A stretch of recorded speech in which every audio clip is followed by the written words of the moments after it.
Well, I suppose the project that there were some films that meant an enormous amount to me. There was an Irish film called Some Mother's Son, but that was very meaningful for me. It was a very important watershed in our Irish history.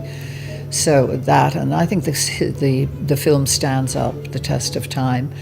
And then I did years and years went by and I couldn't break into films in Hollywood, and I had done a lot of stage work, and so I wrote a stage production for myself called James Joyce's Women.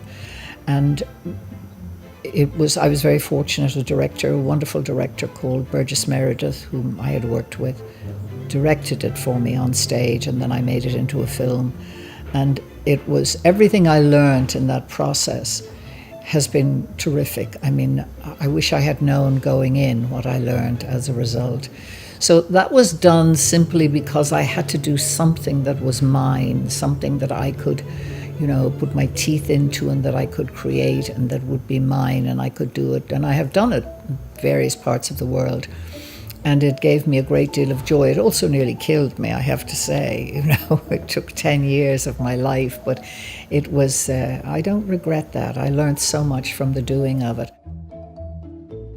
So if you can find something that is uniquely yours, and there are many actors who write also, who can, fashion a show for themselves, that's good. That's good. That'll give you more confidence about who you are as an actor. I mean, it matters to stay busy and stay busy on your own work, very much so. I know so many actors who they take a lot of classes and work very hard. And there's a young English actress actually who's staying with me at the moment in Los Angeles called Mary McBain, and she studies so hard and works so hard at her craft, and she's hoping to get a break, and she also has written her own little show. And those things are important to do for yourself, for your own spirit.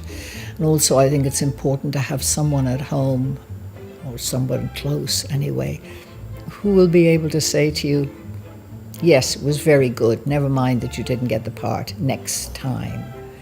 Someone who believes in you in that way. It was very good for me. I had a wonderful husband for years who believed in me, and he used to ask me, how do you do that? And I couldn't tell him. I said, I don't know. It just happens. Be prepared, be on time.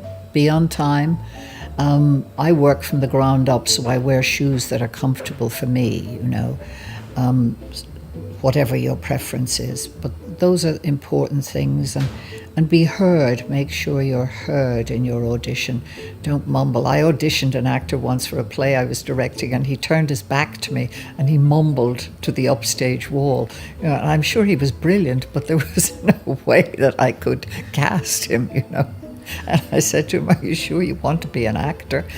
Don't worry if you're nervous. Everybody's nervous. Everyone's nervous at an audition, because it is a sort of a trial and sometimes you realize, well, they just want to know if I can read words off a page. And I think also being yourself. Don't try to be some phony other person.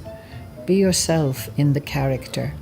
And you'll find where that character is inside you and let it come out.